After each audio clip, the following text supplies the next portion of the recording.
সুন্দর সুন্দর কাপড় পরতে আর সাজতে গুজে থাকতে আমার খুব ভালো লাগে। পরিমনে আমার কইছে আমার 1.5 বয়স হয়েছে, তাই আমি সিদ্ধান্ত নিয়েছি যে আমি বিয়া করব। ও মানি, কবে আইছো বাজান? অন্যের হাতে দুধ ভাতের চেয়ে মায়ের হাতের নুন ভাত মজা। কোনো অচেনা মানুষ দেখলে আমার বুকের ভিতরটা দপ করে ওঠে। আজ রাইতে স্কুলের ভিতরে মোড়লের কাছ থেকে তুই 100 হাত দূরে থাকবি, এটা আমার হুকুম। তোর মা তোরে সাজাইতে গিয়া ভাত রান্ধনের কথাই ভুলে যাইতো। মোড়লের অত্যাচারে গ্রামে টিকতে পারলাম না। তোর পায়ে শিকল পরানোর ব্যবস্থা করতেছি। শহরে না রাত জাগার কবরে একটা নতুন সিনেমা আইছে। তোমার এই পাগল করা ভালোবাসা আমারে আরো পাগল করে দেয়। চান্দুর বিচার করো মানুষ, তোর মতো দজ্জাল মেয়ের কথা। তোমার কথা মতো ব্যাপার এক জায়গায় খোঁজ নিলাম, কিন্তু কোনো হদিস পেলাম না।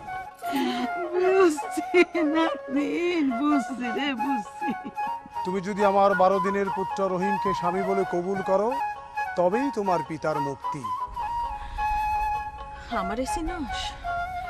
আমি হলাম তোর জন।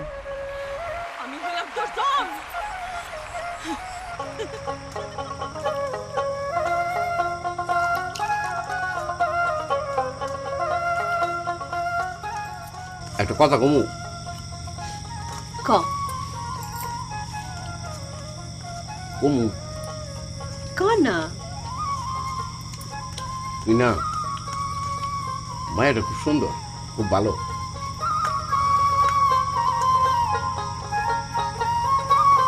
কি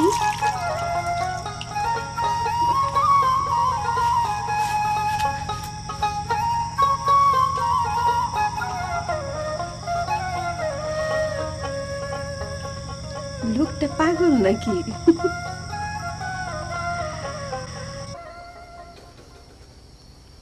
কলিমদ্দি নিকটেই আছি।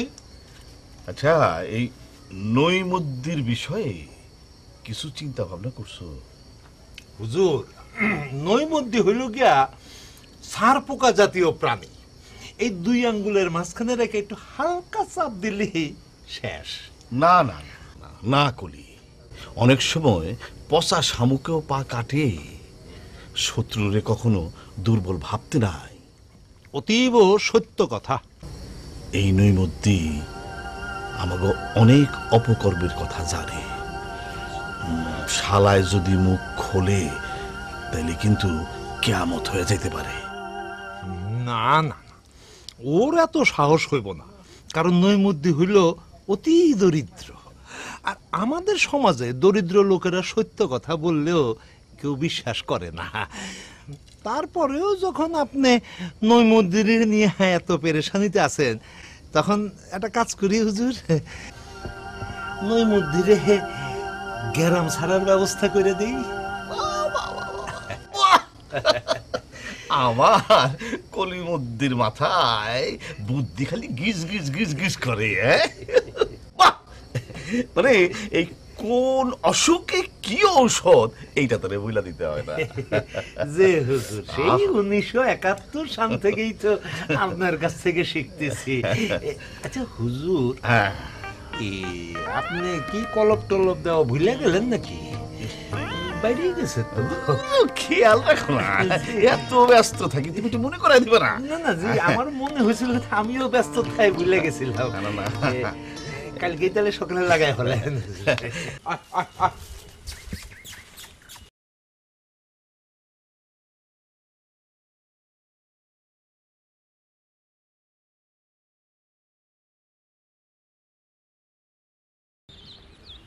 এদিক শোন, এদিকে আস্তে আস্তে আম্মা।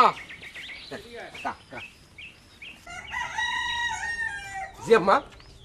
নে ধর, কাল রাতে বানাইছি পিঠা। আপনি রাতের পিঠার মজাই তো আলাদা। সত্যি কইতেছস? মিছা কথা কমু। আর শোন, শুক্রবারের দুধটা বাজারে পাঠাইস না, বেশি করে দুধ দিয়া দুধ চিতই পিঠা বানামু। আচ্ছা, সবগুলো খাবি কিন্তু। বস, আর এই নে পানি রাখলাম, খা।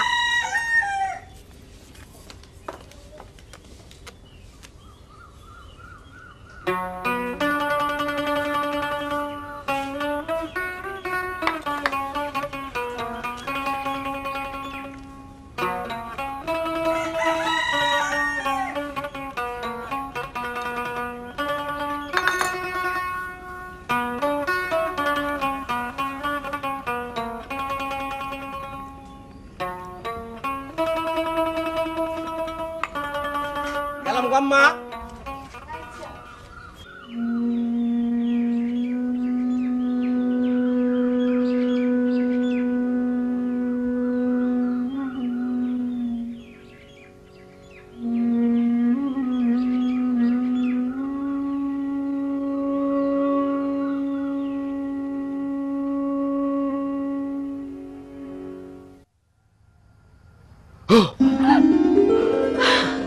ভয় পাইছো? তুমি আইছো? হ, কি আমি খবর? আইছি।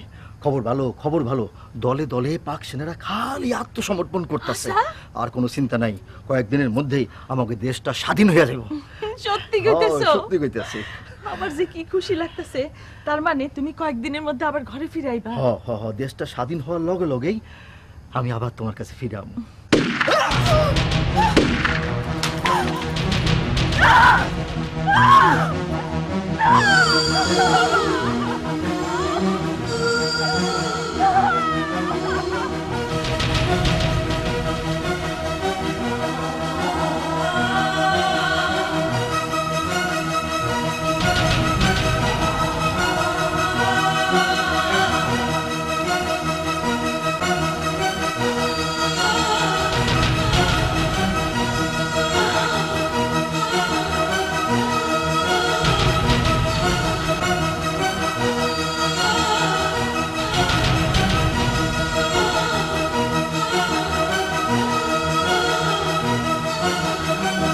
বুঝান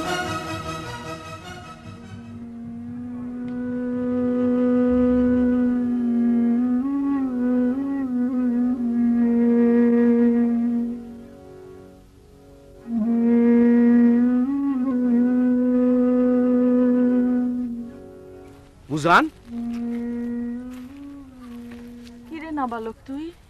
তুমি এখানে বইয়ে পাগলের মতো এসব কি করতেছো? আমি তো পাগলই রে। কেটা কইছো তুমি পাগল? তুমি হইলা এই দেশের মধ্যে সবচেয়ে ভালো মানুষ। এই দেখো তোমার লিগে কি লইছি। কি লইছস? দেখো না, এই যে পিঠা। পিঠা? তুই কই পাইলি? ছোট আম্মা বানাইছে, আন্দিশা পিঠা, খুব মজা হয়েছে গো। নাও খাও। বুঝছি, তুই নিজে না খাইয়া আমার লেগে লইছস না? আরে না না, আমি খাইছি। নাও তুমি খাও। আচ্ছা তুই এখন আমার সামনে বইয়া হ্যাঁ খা, তাইলে আমি দেখি তুই কেমন খাইছস। নাও তুমি একটা খাও। এই ধর, তুই খা।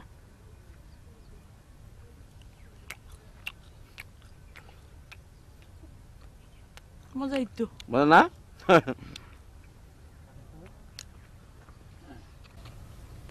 না ভালো। এই একলা জীবন আর কতদিন কাটাবি? এবার একটা বিয়া শাদী কইরা ঘর সংসার কর। বুঝাতে যে কি কয় না, আমারে কয় বিয়ে শাদী করে ঘর সংসার করতে। তুমি নিজেই তো ঘর সংসার থেকে পালাই রইছো। সংসার ছেড়ে কি আর ইচ্ছা করে পালাইছে রে? একটা রাক্ষস আমার সাজানো সংসারটারে তছনছ করে দিছে। বুঝান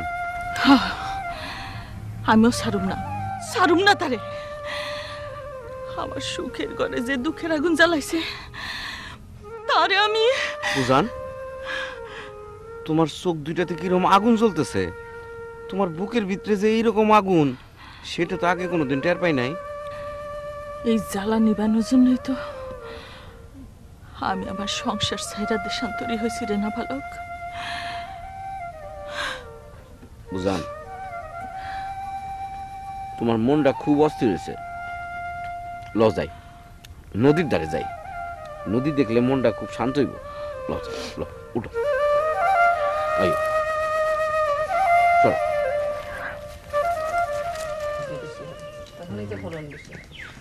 আরে চাচি, মাই পিঠা দিছে। পিঠা ভালো করছো। মানিক আবার পিঠা খেতে খুব ভালোবাসে।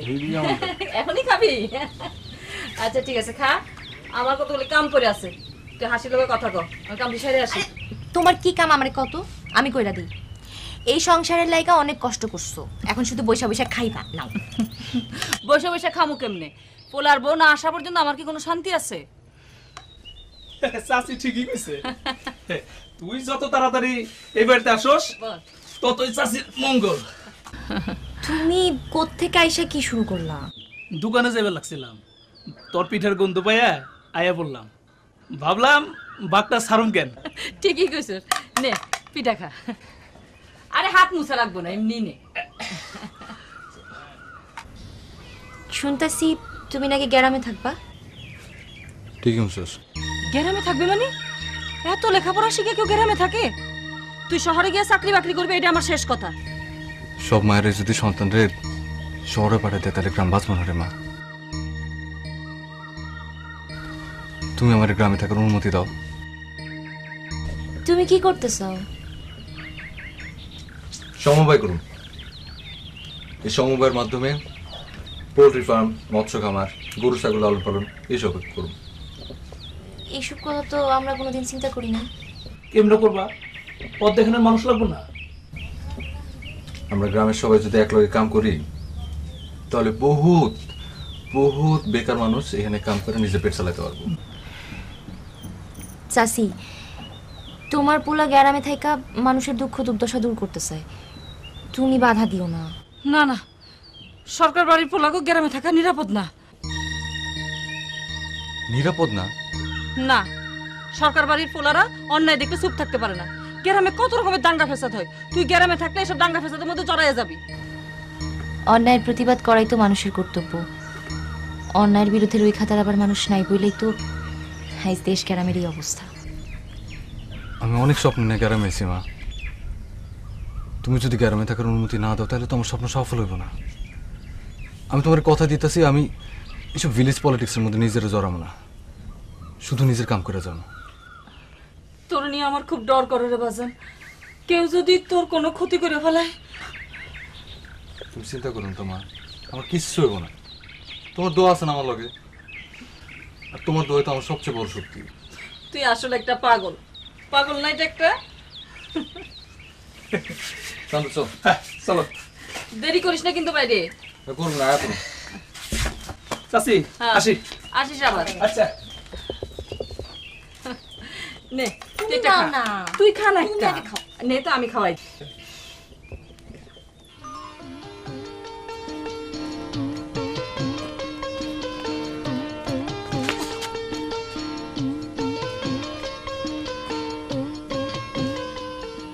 অমন করে কি দেখতেছো? বুঝছি, আমার চিনে তোমার প্রবলেম হইতেছে। ওমা, অনে চিনো নাই? তুই সম্পা না? ইয়েস বুঝাম, ইয়েস। হাই হাই, তোরে তো চিনোনি যাইতাছে না। হাতে বিকেস, কানে কি সুন্দর দুল, এত সুন্দর শাড়ি, পায়ে জুতা। এই শাড়িটার নাম কিলো? শাড়িটার নাম হচ্ছে চিলচিলা। চিলচিলা? কত টাকা লো? 3000 টাকা। ও মা গো, 3000 টাকা? 3000 টাকা দিয়ে তুই শাড়ি কিনছস? কেডা কই কিনছি? এটা গিফট পাইছি, গিফট। গিফট কেডাই দিল? চাকরি না পাইয়া গুলশানের এক বাসায় কদিন কাম করছিলাম। এই বাসায় সাবে মিম সামনে না জানে শাড়ি কেন দিচ্ছে। তুই নিলি কেন? মনে করলাম আদর করে দিচ্ছে। বেটার মতলবটা যে খারাপ সেটা বুঝলাম পরের দিন। কেমনে? বেটা আমার ঘরে ঢুকা আমারে কয়, তোর চেহারাটা তো বড়ই চমৎকার, তোরে গুলশানে আলিশান বাড়ি, তুই ওটা গাড়ি দিব। প্রথমে শাড়ি দিয়েছি, পরে গহনা দিব, তারপর তোকে রাজরানী বানাবো। বেটার মতলবটা না বুঝা দিলাম একটা দৌড়। গ্রামে শান্তি, শহরে নাই গো বুঝান। আমি আর যাবো না। আমি আমার গ্রামের সহজ সরল মানুষ, এখানকার মুক্ত বাতাস, সবুজ ঘাস, এদের মধ্যে বাকি জীবনটা কাটাই দেবো বুঝেন। আমি এখন চাই তোর কথা কম। আচ্ছা যা।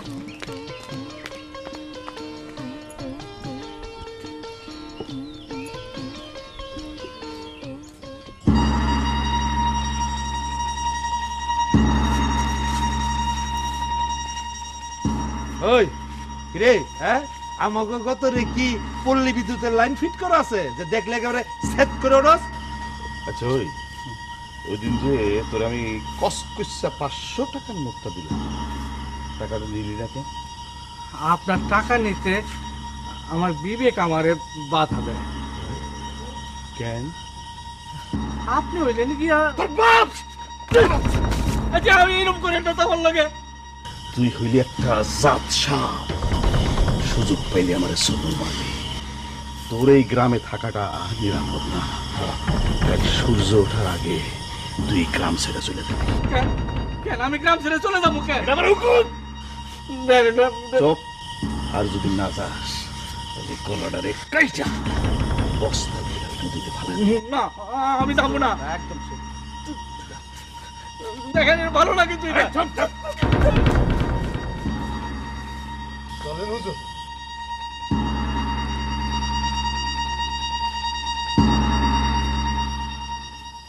নদীর কুলে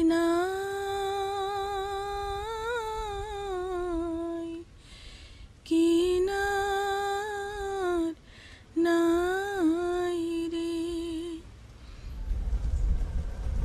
সোজা হ। ইস, সারা মাথাটার একেবারে জঙ্গল বানায় রাখছস। চুলের কোনো যত্ন নাই, কিছু না। মা দুঃখ পাইতো। চুপ। সারাটা দিন সারা গ্রাম টুটু করে ঘুরে বেড়াস, চুলের নাই একদম যত্ন। এবার তোর বাজান শহর থেকে বাড়িতে আসুক, তোর পায়ে শিকল পরানোর ব্যবস্থা করতেছে। মা তুমি কিন্তু খামাখাই আমারে বকাঝকা করতেছো।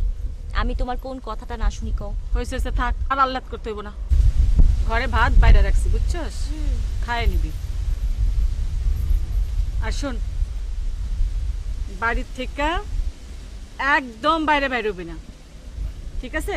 মনে থাকবে? আমি একটু ওই পাড়ের থেকে ঘুরে আসলাম, তুই কিন্তু ভাত খায় নিস। এই তো হয়ে গেছে, দাঁড়া। ব্যাস, আমি গেলাম।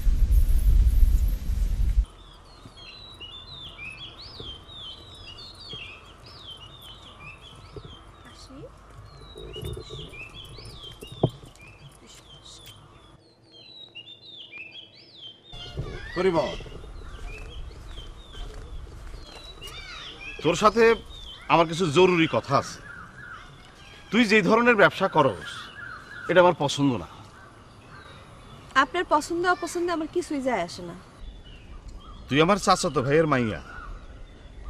তুই হাঁস মুরগির আন্ডা বিক্রি করলে আমার সম্মানের হানি হয়। বাজারে নিয়ে যখন না খেয়া থাকছি তখন আপনার সম্মানহানি হয় নাই? বাজারের সম্পত্তি অন্যায়ভাবে আত্মসাৎ কইরা আমাকে সুখের সংসারটারে আপনি শ্মশান করে দিছেন। করিমন, বাড়ি ঘর হারাইয়া বুড়া বাপটারে নিয়ে কত কষ্ট করছি। বৃষ্টির দিনে ঘরের ভাঙ্গা চাল দিয়া ঝরঝর করে বৃষ্টির পানি পড়ছে, সারাটা রাত বসে রয়েছি। আর আপনি তখন বিল্ডিং এ শুয়ে তামাশা দেখছেন, আর আই যাইছেন চাচা বলে পরিচয় দিতে। আপনার আমি চাচা বলে স্বীকার করি না।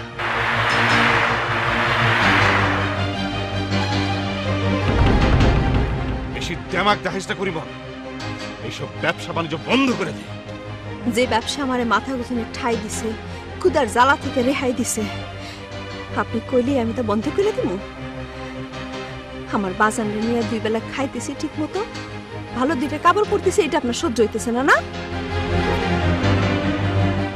এই ব্যবসা আমার নতুন জীবন দিছে। আমার সাথে সাথে গ্রামের 10 জন যাতে এই উসিলায় ভালোভাবে থাকতে পারে, আমি সেই চেষ্টাই করি। জনদরদি হইতে চাস? ভালো, খুব ভালো। তা জনদরদি হইতে গেলে তো মেলা লোকজনের দরকার। তাই বুঝি ওই নাবালকের দিকে নজর দিছস? কি কইতেছেন আপনি? নাবালকের কুবুদ্ধি দিয়া ওর মাথাটারে তুই বিগড়ে দিছস। অন্যায় তো কিছু করি নাই, সহজ সরল পোলাডারে তো আর কম ঠকান নাই। আর যদি কোনো পরামর্শ দিয়াই থাকি তাতে দোষের কি আছে? নাবালকের জন্য তোর এত দরকার। ভবিষ্যতে যদি ওরে আমার বিরুদ্ধে খেপায় তুলস তাহলে তোর সঙ্গে চাচা ভাতিজির সম্পর্ক শেষ হয়ে যাবে। চাচা ভাতিজির সম্পর্ক সেই দিনই শেষ হয়ে গেছে, যেদিন এক কাপড়ে বাজারে নিয়ে ঘর থেকে বাইর হয়ে গেছিলাম। আপনার আমি চাচাও মানি না, মোড়লও মানি না।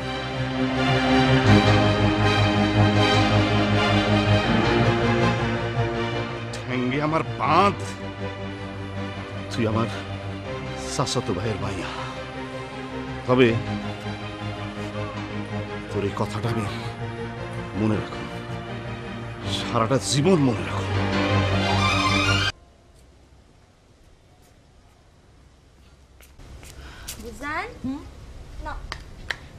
হাতটা ধুয়ে নাও তো।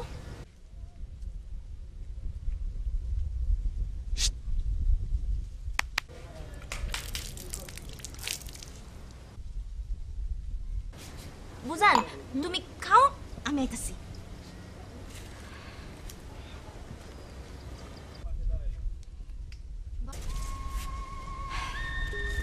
ভর দুপুরে ডাকে কেন? দূরে দূরে থাকে কেন? যা বলারটা বললেই হয়। কাছে এসে শুনলেই হয়। মন দিয়া বসে আছি, কাছে আসার দরকার কি? শোনো না,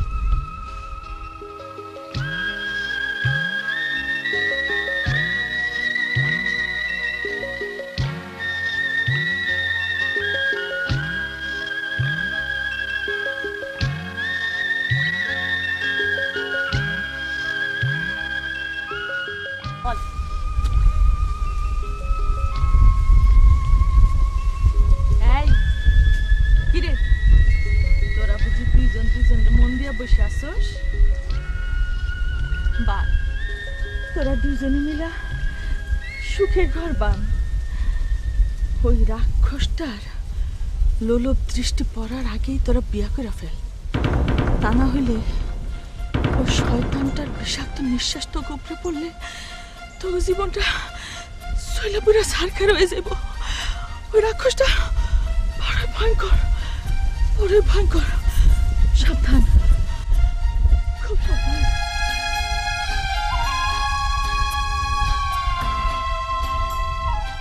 কইতে পারো বুজানের মনে কিসের এত কষ্ট? না, তবে কষ্টটা যে অনেক বড় সেটা বুঝতে পারি।